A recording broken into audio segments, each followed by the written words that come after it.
판례 10번째 시간입니다. 120페이지. 자, 저당권에 있는 366조 법정지상권 판례들입니다. 이건 판례들이 좀 많고요. 어렵습니다. 보통은 이제 뭐 법정상권 또는 관습법상 법정상권에 관련된 설명이다. 옳은 것은 틀린 것은 이렇게 나오게 되고요. 그럼 이제 판례가 5개가 나오죠. 그 5개가 뭐죠? 다 법정상권 인정되는가 안 되는가 그거 물어보는 거죠.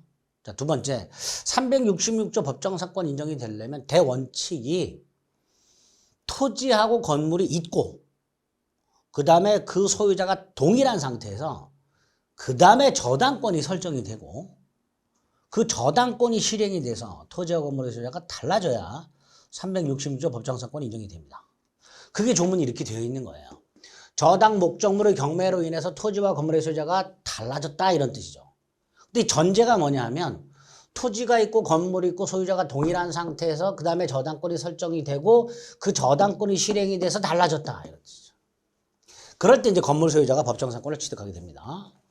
그리고 이 법정상권은 첫째 강행 규정이고요. 따라서 법정상권 포기 특약은 무효가 됩니다. 원칙이고요. 유상이죠. 따라서 지료를 지급해야 되고요. 지료는 당사자 합의로 정하고요. 합의가 안 되면 당사자가 법원에 청구하여 법원이 정하게 됩니다. 자, 이때 법정상권이 성립한 후에 나중에 지료가 정해지겠죠. 지료가 정해지기 전까지는 지급할 수가 없죠. 얼마인지 안 정해졌으니까. 따라서 지료가 결정되기, 지료액이 결정되기 전까지는 지료 연체가 있을 수가 없죠. 반면에 지료액이 결정이 되면 소급을 합니다. 따라서 지료액이 결정이 되면 결정 후 2년 연체가 아니라 결정 전 후에 걸쳐 2년 연체하면 지상권 소멸을 청구할 수 있습니다. 뭐 그런 것들을 기억해 주시면 됩니다. 자, 24번. 건물을 땅과 함께 샀어요. 갑이 땅도 팔고 건물도 팔았습니다. 근데 땅만 등기를 넘겨주고요. 건물은 등기를 넘겨주지 못한 상태예요. 그럼 땅은 을소유고요. 건물은 갑소유죠. 이 상태에서 만약에 땅의 저당권이 설정이 됩니다. 그러면 을소유 땅, 갑소유 건물인 상태에서 저당권이 설정이 되죠. 그리고 이 저당권이 시행돼서 땅이 병행에 넘어갑니다. 법정상권 인정이 됐는가? 안 되죠. 왜 안 돼요? 저당권 설정 당시 토지와 건물의 소유가 다르잖아요. 그러니까 24번 법정상권은 성립하지 않는다. 이렇게 판단하는 거예요. 25번 건물이 없는 땅에 저당권이 설정이 됐죠. 그러니까 그 후에 건물이 신축되고 그 다음에 저당권이 실행이 돼서 토지와 건물의 소유가 달라지더라도 법정상권은 인정이 안 되죠. 건물이 없는 땅에 저당권이 설정되고 건물이 지어졌으니까 법정상권은 인정이 안 된다 이렇게 되겠죠.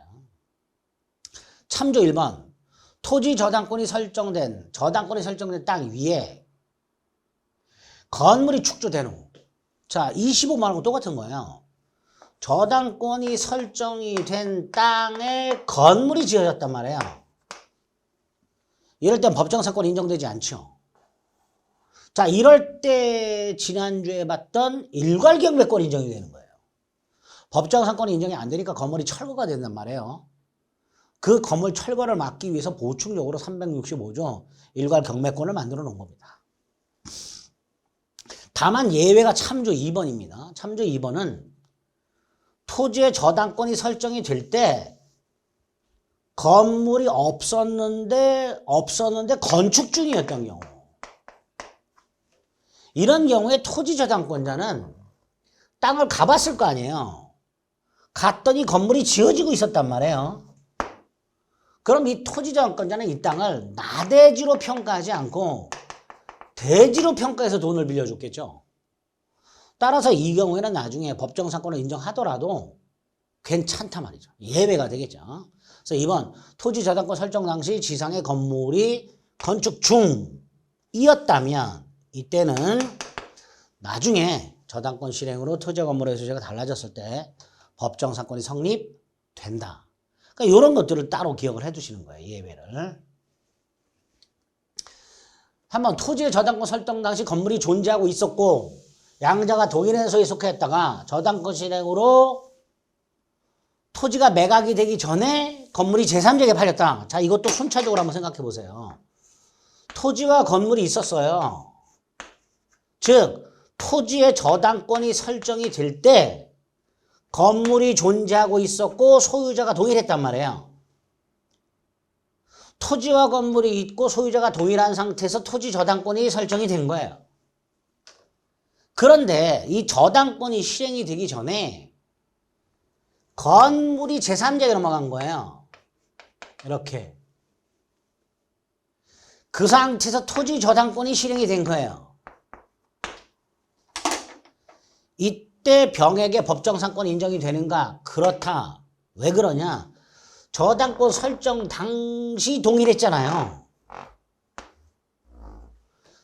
저당권 설정 당시 건물이 있었고 소유자가 동일했으니까 설령 토지 저당권이 실행이 될 때는 토지와 건물의 소유자가 달라진 상태였다 하더라도 다시 한번 토지 저당권 설정 당시 동일했으니까 법정상권이 인정된다. 이렇게 되겠죠. 그래서 360조 법정상권 인정이 되는 것은 요건은 저당권 실행 당시에도 동일할 것. 이건 요건이 아니에요. 설정 당시에만 동일하면 된단 말이죠. 따라서 3번 옳은 질문이 되겠죠. 법정상권 인정이 될 겁니다. 자, 25번 이거 조심하셔야 돼요. 토지와 건물이 존재하고 소유자가 동일한 상태에서 저당권이 설정이 됐는데 공동저당권이 설정이 됐어요. 건물에도 저당권, 땅에도 저당권이 있는데 이 저당권자가 동일인이에요. 동일인. 갑소유 땅, 갑소유 건물에 관해서 공동저당이 설정된 경우 이게 공동저당이에요. 이 상태에서 건물이 철거가 됩니다. 그럼 건물 저당권은 소멸하죠. 그리고 새로 건물이 지어졌어요. 그럼 잘 보세요.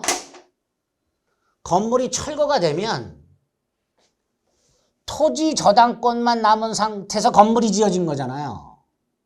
다시 말해서 건물이 철거됐다. 나대지에 저당권이 있는 상태잖아요. 그리고 건물이 새로 지어진 거잖아. 그러니까 이때는 법정상권 인정되지 않는다라고 얘기하는 거예요. 반면에 요 경우는 달라요. 요 상태에서 토지에만 저당권이 설정이 되고 그럼 보세요. 저당권 설정 당시 토지와 건물이 존재하고 소유자가 동일했잖아요.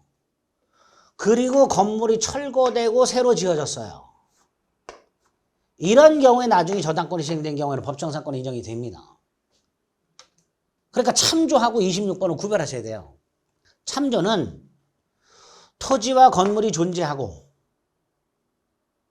그 상태에서 저당권이 설정이 됐는데 그 후에 건물이 철거되고 새로 지어진 다음에 토지 저당권이 시행된 경우에는 법정상권 인정이 됩니다. 반면에 26번처럼 토지 건물의 공동저당권이 설정이 된 상태에서 건물이 철거되고 신축이 된 경우 이때는 법정상권이 인정되지 않습니다. 26번과 참조를 꼭 구별해서 기억을 해주셔야 됩니다. 26번 잘 나옵니다. 27번 법정상권이 있는 건물이 개축됐다. 법정지상권이 있는 건물이란 말은 갑소유 땅에 을이 건물을 갖고 있고 을이 땅에 법정지상권을 갖고 있다 이런 뜻이에요. 그리고 지상물의 현존은 지상권의 존속 요건이 아니니까 이 상태에서 이렇게 법정상권이 있는 상태에서 건물 철거하고 새로 짓더라도 법정상권을 소멸하지 않겠죠. 틀린 지문이죠. 일단 법정상권이 성립하고 나면요. 건물을 새로 짓든 개축하든 증축하든 이미 성립한 법정상권을 소멸하지 않습니다. 다만 그 법정상권의 범위는 구건물을 기준으로 정해져야 되겠죠.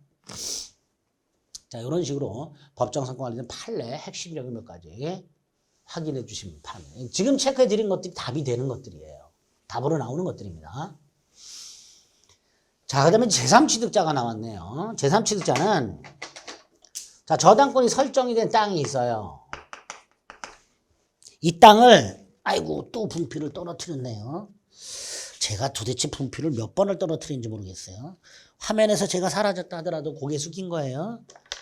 아, 너무 많이 떨어뜨린다.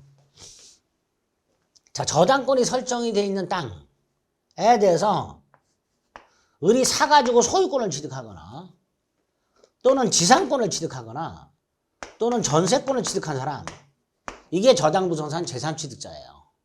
물론 채무를 인수하지 않은 거예요.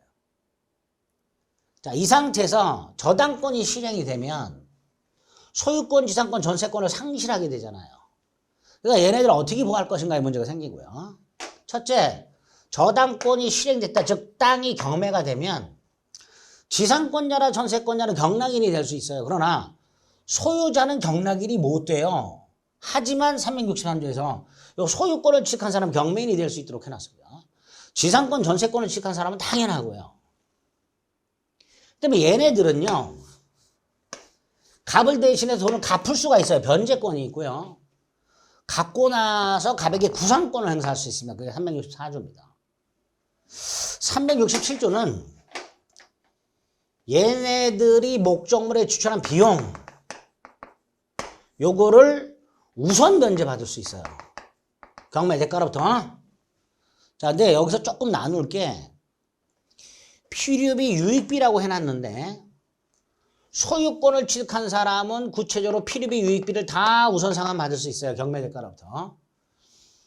하지만 지상권이나 전세권을 취득한 사람은 필요비 상환청권이 없으니까 유익비만 우선 상환을 받을 수 있게 됩니다. 경매 대가로부터. 이게 제3취득자죠. 소유권, 지상권, 전세권을 취득한 사람. 28번 저당부동산의 후순위 저당권자. 얘 말고 2번 저당권자. 얘는 제3취득자가 아니잖아요. 앞에서 제3취득자는 소유권, 지상권, 전세권을 취득한 사람. 이게 제3취득자예요. 따라서 후순위 저당권자는 제3취득자의 지위에서 뭐뭐 할 수 없다가 되는 거죠. 설령 후순위 저당권자가 제3취득자는 갑 대신 돈을 갚고 말소 청구할 수 있지만 후순위 저당권자는 제3취득자가 아니니까 설령 갑을 대신해서 갚았다 하더라도 나는 제3취득자다. 말소해라. 이렇게 청구할 수는 없다라는 거죠. 참조는 이 비용 상환 청구과 관련된 건데요. 제3취득자가 목적물의 경매 대가로부터 비용을 우선 변제 받는 수 있는데 이 비용은 제3취득자가 된 후에 지출한 비용이어야 돼요. 따라서 보세요. 갑소유 건물이 있었어요. 여기에 저당권이 설정이 된 상태에서 을이 증축을 해요. 을이 증축을 하고요. 증축한 부분을 기존 건물에 부합을 시켰어요.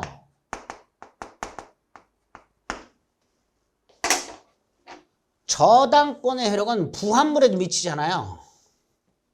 그 다음 을은 요 증축한 비용에 대해서 그 비율만큼 전체 건물가액이 있을 거 아니에요. 거기에 을이 증축한 비용을 지출했을 거 아니에요. 그 비율만큼 이 전체 건물에 대한 공유지분권을 취득했어요. 공유. 그러면 을은 결과적으로 저당권이 있는 설정된 건물을 소유권을 취득한 제3취득자가 된 거예요. 그죠? 자, 이 상태에서 건물이 경매가 됐을 때 이게 전체가 이 경매 대가로부터 을이 이 증축 비용을 우선 상환 받을 수 있는가? 안 된다. 왜 안 되냐? 이 증축 비용은 제3취득자, 즉 공유, 건물에 대한 공유지분권을 취득하기 전에 지출한 비용이죠. 따라서 경매 대가로부터 우선 상환을 받을 수가 없다가 됩니다. 건물에 대한 제3취득자가 되기 전에 주차는 비용이기 때문에 우선상은 받을 수가 없다. 29번. 자, 저당권 등기가 불법 말소됩니다. 자, 어떤 등기든 불법 말소되면 회복 등기할 수 있죠. 문제는 저당권은 담보물권이고 경매가 되면 저당권은 배당받고 소멸하잖아요. 그러니까 불법 말소된 상태에서 회복 등기를 할 수 있는데 회복 등기하기 전에 경매가 돼버리면 어차피 소멸할 운명이니까 회복 등기를 청구할 수가 없다가 되겠죠. 참조 마찬가지입니다. 근저당권 등기가 불법 말소되고 회복 등기를 할 수 있는데 그 전에 경매가 되어버리면 어차피 소멸할 운명이니까 회복 등기할 수 없고 근저당권도 소멸하게 됩니다. 뭐 크게 어렵지 않죠? 자, 30번은 을이 갑을 상대로 한 근저당권 설정 등기 말소 승소 판결이 확정된 후 해당 부동산의 담보권 실행을 위한 경매 절차를 통해서 제3자에게 매각이 된 경우 확정 판결에 기초한 갑의 설정 등기 말소 등기 절차 의무가 이행 불능이 됐다. 자, 상황이 좀 어렵죠. 무슨 상황인지. 자, 예를 들어서 을 소유 땅이 있었어요. 여기에 근저당권자 갑이 있었어요. 그런데 을이 갑에게 돈을 갚았어요. 그럼 근저당권 말소해야 될 거 아니에요. 근데 말소를 안 하고 있어요. 갑이. 그래서 을이 갑을 상대로 말소 소송을 제기했어요. 그래서 을이 승소했어요. 그럼 얘는 말소 의무가 있잖아요. 근데 말소를 하지 않고 있는 상태에서 이게 경매가 되어버렸어요. 이게 경매가 됐으니까 갑의 근저당권도 소멸했을 거 아니에요. 다만 갑이 말소하지는 않았잖아요. 다시 말해서 갑의 말소 의무가 불능이 된 거예요. 을의 보세요. 을이 갑을 상대로 말소 소송을 제기해서 승소를 했어요. 그럼 갑은 말소를 해야 될 의무가 있잖아요. 그런데 갑이 말소를 하기 전에 경매가 돼버렸단 말이에요. 그래서 이게 제3자에게 넘어가 버렸어요.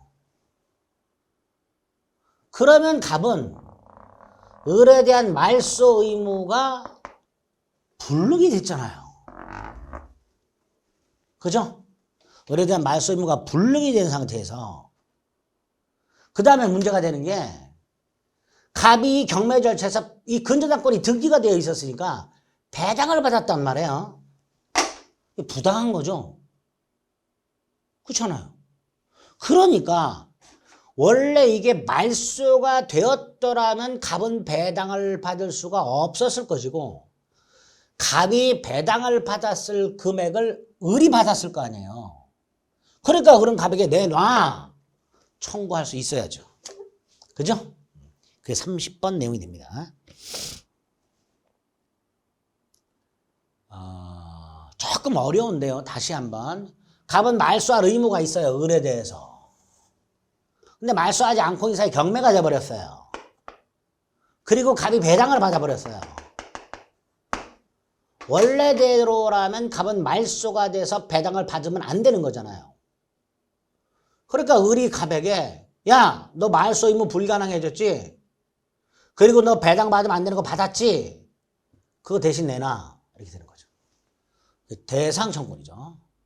을이 갑에 대해서 갑등기 말소 의무가 이행 불능이 됐으니까 대신 네가 받은 배당금을 내놔라. 이렇게 청구할 수 있게 되는 거죠. 그게 30번이 됩니다. 조금 어렵습니다. 이런 상황이다.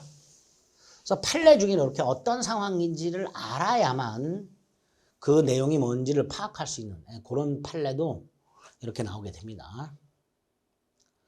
참조, 저당권의 채권 소멸 후 말소 등기 전이라고 돼 있죠. 자, 이거는요. 예를 들어서 갑소유 땅에 저당권자 을이 있었고 을은 갑에 대해서 채권을 갖고 있었을 거 아니에요. 근데 이게 소멸했어요. 그럼 저당권도 소멸하죠. 근데 등기는 아직 말소가 안 되고 있어요. 자, 이 등기 뭐예요? 무효 등기죠. 채권 소멸하면 저당권도 당연히 소멸하게 되고 그 등기는 무효 등기가 되잖아요. 근데 이 상태에서 이게 병에게 넘어간 거예요. 이전 등기. 근데 등기가 무효잖아요. 그리고 등기엔 공신력 인정 안 되잖아요. 따라서 병은 이 저당권 등기가 설령 유효라고 믿었다 하더라도 등기에는 공신력 인정 안 되니까 병은 저당권을 취득할 수가 없다가 되겠죠. 채권이 소멸하는 순간 저당권 등기는 무효 등기가 되기 때문에 그리고 등기엔 공신력 인정되지 않기 때문에 병은 저당권을 취득할 수가 없게 됩니다. 이것도 잘 나오는 판례 중에 하나입니다. 31번. 31번이 저당권 처분과 관련된 건데요. 여기 보세요. 자, 을이 저당권과 채권을 갖고 있어요. 이게 유효하다는 전제에서 을은 저당권도 팔 수 있고 채권을 같이 팔아야 되죠. 저당권만 파는 건 절대로 안 되죠. 자, 이때 채권을 양도했다는 사실은 갑에게 통지를 해줘야 병은 갑에게 채권을 주장할 수 있고요. 저당권은 부기 등기로 이전 등기를 해줘야 병은 저당권을 취득하게 됩니다. 여기서 조심할 거 첫째, 통지하면 저당권 취득할 수 있다 틀려요. 통지하면 대항할 수 있는 거고요. 부기 등기로 이전 등기하면 대항할 수 있다 틀립니다. 이전 등기하면 저당권을 취득하는 거예요. 매칭 시키셔야 돼. 통지 대항할 수 있다. 등기 취득한다. 통지 취득한다 틀리고요. 등기 대항할 수 있다 틀립니다. 두 번째, 이렇게 저당권 양도 양수 합의는 양도인과 양수인 사이에서만 합의가 있으면 되죠. 채무자와의 사이에서까지 합의가 있을 필요는 없지요. 저당권 양도 양수 계약의 당사자는 양도인과 양수인이니까 이 둘 사이에만 합의가 있으면 되죠. 채무자 등에게는 뭐만 해주면 돼요? 통지만 해주면 되죠. 따라서 당사자 사이에서만 합의만 있으면 되고 채무자 등과의 사이에서까지 합의가 있을 필요는 없게 됩니다. 자, 32번은 공동저당과 관련된 거네요. 공동저당. 갑소유 땅 X토지 9억짜리, Y토지 6억짜리. 여기에 을이 저당권을 갖고 있어요. 을의 채권은 10억이야. X토지만 갖고는 10억 회수 못하고 Y토지만 갖고는 10억을 회수 못하니까 X토지와 Y토지에 각각 저당권을 갖고 있는 거예요. 이게 공동저당이에요. 자, 이 공동저당권자는 나중에 두 개가 동시에 경매될 때 동시배당 받을 수 있죠. 동시배당을 받을 때는 10억을 9대 6의 비율로 배당을 받으면 되죠. 이렇게 계산하는 거 기출문제에서 말씀드렸었죠. 이렇게 각각 배당을 받으면 돼요. 이게 동시배당에서 안분배당이죠. 반면에 이시배당이라고 을이 이걸 먼저 경매를 넣어요. 그럼 그 9억에서 얼마를 배당받나? 다 받을 수 있어요. 공동저당의 목적인 여러 부동산 중 일부 부동산을 먼저 배당할 때 공동저당권자 을은 전부를 우선 면제 받을 수 있게 됩니다. 그러니까 X토지를 먼저 경매가 되면 그 경매대가 9억에서 을은 9억을 다 받게 됩니다. 이게 이시배당이죠. 다만 이렇게 안분배당이나 이시배당이 적용이 되려면 이 목적물이 모두 채무자 소유여야 돼요. 채무자 소유. 이럴 때 368조 동시배당과 이시배당의 규정을 적용하게 됩니다. 자, 그래서 틀린 지문이 되겠죠. 자, 근저당권이 나왔어요. 계속적 거래계약을 통해서 발생하는 장래 발생하는 불특정 채권을 결산기에 우선 변제받는 얼마까지? 최고액까지. 자, 근저당권에서 판례가 나오는 게 주로 채권 최고의 의미, 우선 변제 한도를 말하죠. 그래서 어떤 판례가 나와요? 확정된 채권액이 최고액을 상회할 때 채무자는 전부 변제해야 말소를 청구할 수 있는 반면에 물상보증이나 재산취득자는 최고액까지만 변제하면 말소를 청구할 수 있죠. 또 경매대가로부터는 최고액까지만 우선 변제를 받죠. 피담보 채권이 확정되는 시기 결산기가 도래하면 확정이 되죠. 이렇게 채권이 증감 변동하다가 또 채권이 빵원인 상태에서 서로 거래를 계속할 의사가 없으면 계약 해지를 통해서 빵원으로 확정될 수 있죠. 결산기를 정하지 않으면 언제든지 계약을 해지해서 확정할 수도 있고요. 그 다음 경매 신청이 중요하죠. 근저당권자 스스로 경매를 신청했을 때 신청 시 확정이 되고요. 후순위 권리자가 경매를 신청했을 때는 경락되고 완납한 뒤 확정이 된다. 뭐 그런 것들을 기억해 주시면 됩니다. 이자는 최고액에 산입을 하죠. 그러나 근저당권 실행 비용은 최고액에 포함되지 않는다. 근저당권 실행 비용은 최고액에 포함되지 않는다. 뭐 이런 것들이 자주 등장하는 판례들입니다. 33번은 보세요. 갑수입 땅에 을이 근저당권을 갖고 있어요. 채권을 갖고 있어요. 그런데 이거하고 이걸 넘겼어요. 그러면 갑은 나중에 병한테 돈을 갖겠죠. 양수인한테. 양수인한테 변제를 하고 병의 이름으로 되어 있는 근저당권 말소를 청구해야 되잖아요. 문제는 을의 이름으로 주등기가 되어 있고 병의 이름으로는 부기등기가 되어 있을 거예요. 자, 이때 갑이 병을 상대로 부기등기 말소를 청구하면 이 부기등기만 말소가 된단 말이에요. 그러니까 우리 대법원에 의하면 갑은 병에게 돈을 갚고 양수인 병을 상대로 말소 등기를 청구하는데 이때 병의 이름으로 되어 있는 부기등기 말소를 청구하는 게 아니라 양도인의 이름으로 되어 있는 설정등기 말소 등기를 청구하게 됩니다. 자, 그럼 정리하면 채권 및 근저당권이 양도가 되고 부기등기가 된 상태에서 돈을 갚았다. 그걸 원인으로 근저당권 부기등기 안에 설정등기 말소등기를 청구하게 된다. 누굴 상대로? 양도인이 아닌 양수인을 상대로. 양도인이 아니라 양수인을 상대로 설정등기 말소등기가 아니라 부기등기 말소등기를 청구하게, 부기등기 말소등기가 아니라 설정등기 말소등기를 청구하게 됩니다. 33번이고요. 34번 근저당권자가 경매를 신청했죠. 그럼 언제 확정이 돼요? 경매 신청 시 확정이 되죠. 두 번째, 한 번 확정된 조건은 뒤집어지지 않습니다. 따라서 근저당권자가 설령 경매 신청을 취하하더라도 확정 효과가 번복되지 않습니다. 자, 34번 아까 뭐라 했어요? 결산기를 정하지 않았다면 채권이 죽을 때까지 증감 변동할 거 아니에요. 그러니까 안 되겠다. 언제든지 계약을 해지함으로써 채권 채무를 확정시킬 수 있다. 결산기 또는 존속기한을 정하지 않았다면 설정자는 언제든지 계약을 해지함으로써 그때까지 채권 채무를 확정시킬 수 있다. 참조. 35번 근저당권의 경매 신청 등을 이유로 채권이 확정됐어요. 채권이 확정됐다는 건 더 이상 증감 변동하지 않는다는 거죠. 따라서 채권 확정 후 원본 채권,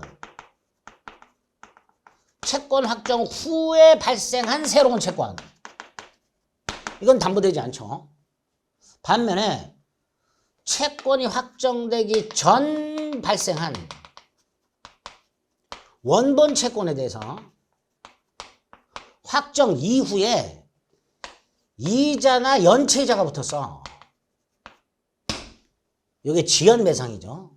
근데 요거를 합해봐도 최고액의 범위 내야, 최고액을 초과하면 안 되고 그 범위 내야 그럼 요거는 여전히 담보된다. 이렇게 되죠. 그럼 읽어볼게요. 채권이 확정되었다.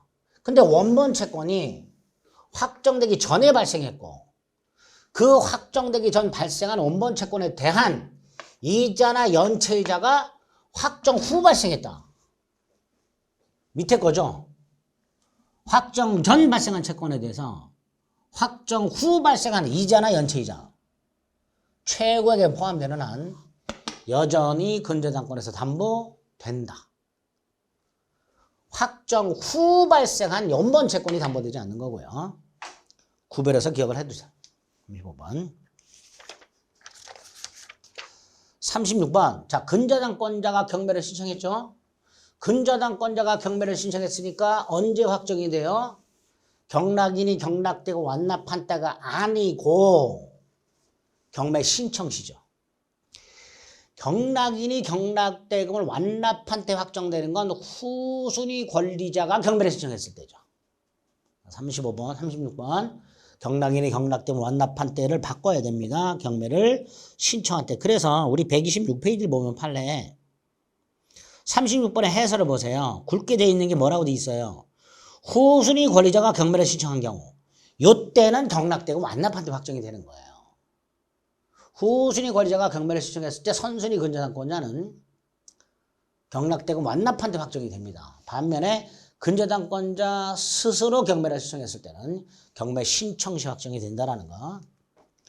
아까 이자는 포함됐죠. 실행비용은 채권 최고액에 포함되지 않는다라는 게 판례고요. 자, 35번. 확정된 채권액이 최고액을 초과해요. 채무자는 전액을 변제해야 된다 그랬죠. 따라서 채무자가 전액을 변제할 때까지는 근저당권의 효력이 여전히 잔존채무에 미치게 됩니다. 반면에 참조 1번 물상보증인은 최고액까지만 변제하면 되죠. 제3취득자도 최고액까지만 변제하면 되죠. 그래서 2번 제3취득자는 채무 확정된 이후 최고액 범위 내에서 변제하고 근저당말소를 청구할 수 있게 됩니다. 38번 채무자는 다 갚아라. 참조 1번, 2번 물상보증인이나 제3취득자는 최고액까지만 변제해라. 이렇게 되겠죠. 근저당권 공동근저당이라고 되어 있는데 이 공동근저당은요. 근저당 생각하시면 돼요. 예를 들어서 갑소유 X토지, Y토지 근저당권자가 을 근데 근저당권은 뭐가 있어요? 채권 최고액이 있죠. 얘를 채권 최고액이 1억이야. 이게 우선 변제 한도잖아요. 근데 X가 경매돼서 여기서 8천을 우선 변제 받았어. 그럼 나중에 Y가 경매되면 자 1억에서 이미 8천을 받았으니까 2천까지만 우선 변제 받겠죠. 여기서도 8천 받고 여기서 또 여기까지 한도로 또 받고 그러면 안 되겠죠. 공동근저당권이 설정된 목적부동산에 대해서 동시배당이 이루어질 때 공동근저당권자는 각 목적 부동산에 대해서 최고액만큼 반복적으로 누적해서 배당을 받는 게 아니에요. 채권 최고액을 기준으로 해서 그 비율로 안분배당하는 거지. 여기서도 1억을 한도로 받고 여기서도 1억을 한도로 또 받고 그러면 안 된다는 거예요. 예를 들어서 최고액이 1억인데 을에 확정된 채권액이 2억 3천이야. 그럼 을은 우선 변제 한도가 1억이니까 여기서도 1억, 여기서도 1억 이렇게 받고 싶잖아요. 중첩적으로, 누적적으로. 안 된다라는 거예요. 을이 채권 최고액은 XY 전체 경매 대가에서 우선 변제 받을 수 있는 한도를 말하니까 만약에 X에서 8천을 받았다면 Y에서는 최대 2천까지만 우선 변제 받는 거고 X에서 8천 또 Y에서 그보다 더 1억을 한도로 또 중첩적이고 누적적으로 배당을 받을 수는 없습니다. 그래서 근저당권은 최고의 그 한도로만 우선 변제 받는다라는 거. 그래서 공동 근저당권자가 어느 하나가 먼저 경매가 돼요. 이게 먼저 경매가 됐어요. 그래서 8천 우선 변제 받았어. 나머지 경매가 될 때 이건 아직 확정이 안 된 거죠. 이게 먼저 경매가 됐다. 언제 확정이 돼요? 이거는 매각되고 완납한 때 확정이 되잖아요. 근데 이건 아직 경매 신청이 안 됐죠. 이건 확정 안 되죠. 아직. 동시배당을 했을 때는 동시경매했을 때는 을이 신청했을 때는 신청 시에 을이 아닌 후순위가 신청했으면 경락되고 완납한 때 확정이 되겠지만 공동근저당권자 을이 요것만 먼저 경매를 넣었어요. 아니면 이거 다른 사람의 경매로서. 보세요. 공동분자장권자의 목적 부동산 중 일부 부동산에서 다른 사람이 신청했어요. 그러면 예서 이걸 먼저 다른 사람이 신청했어. 그럼 요 근저당권은 경락되고 완납한 때 확정이 될 거 아니에요. 하지만 이건 아직 경매 신청이 안 됐죠. 그럼 이거 확정이 안 된단 말이에요. 40번 X가 되겠죠. 자, 127페이지 보면 공동근저당권자가 목적 부동산 중 일부 부동산에 대해서 제3자가 신청한 경매 절차에서 배당을 받았을 때 그 경매 신청된 부동산은 매각되고 완납한 때 확정이 되지만 나머지 부동산은 아직 경매 신청이 안 됐으니까 채권액이 확정되지 않는다라고 되겠죠. 이건 아직 확정되지 않게 됩니다. 따라서 여기서 을이 또 뭐 이렇게 채권이 늘어나게 되면 채권이 얼마든지 증가할 수는 있다라는 거죠. 나머지 목적 부동산에 대한 근저당권의 피담보 채권은 확정되지 않는다. 경매가 신청된 것만 확정되는 거고 아직 경매 신청되지 아니한 부동산의 근저당권은 채권액이 확정되지 않습니다. 40번 X 이렇게 되겠죠. 따라서 연장이에요. 이게 경매가 신청돼서 확정됐다 하더라도 갑을 간의 계약관계가 종료되는 건 아니죠. 계속해서 계약관계가 유지되면서 채권이 증가할 여지가 남은 거예요. 그러니까 그때까지 채권 확정돼서 받고 추가적으로 발생하는 채권은 여기서 받으면 되는 거죠. 최고액을 한도로. 이미 받은 최고액에서 이미 받은 걸 뺀 나머지 잔액을 한도로 여기서 받으면 되잖아요. 그러니까 제3자가 신청한 경매 절차에서 일부를 받았다 하더라도 채권자와의 사이, 채권 채무자 사이 기본 거래가 종료된다고 볼 수는 없다죠. 종료가 되면 여기도 확정이 되는 거예요. 근데 아까 40번에서 확정되지 않는다 그랬잖아요. 그러니까 기본 계약 관계가 종료된다고 볼 수는 없다가 될 겁니다. 그러니까 X가 되겠죠. 자, 이런 것들이 저당권과 관련된 대법원 판례로 지난주에 저당권 판례 좀 많았었어요. 그죠? 그 중에 여러분들을 괴롭히는 판례들이었어요. 출제가 되면 좀 어려운 것들이었습니다. 그래서 어떤 상황에서 이런 판례가 나왔는지를 설명을 드렸고요. 결론을 꼭 기억을 해 두시면 되겠습니다. 자, 이제 계약법 판례가 남았고요. 민사특별법하고 여긴 좀 판례가 그렇게 어렵진 않아요. 계약법 판례는 시간을 좀 달리해서 다음 시간에 좀 살펴볼 수 있도록 하겠습니다. 수고하셨습니다.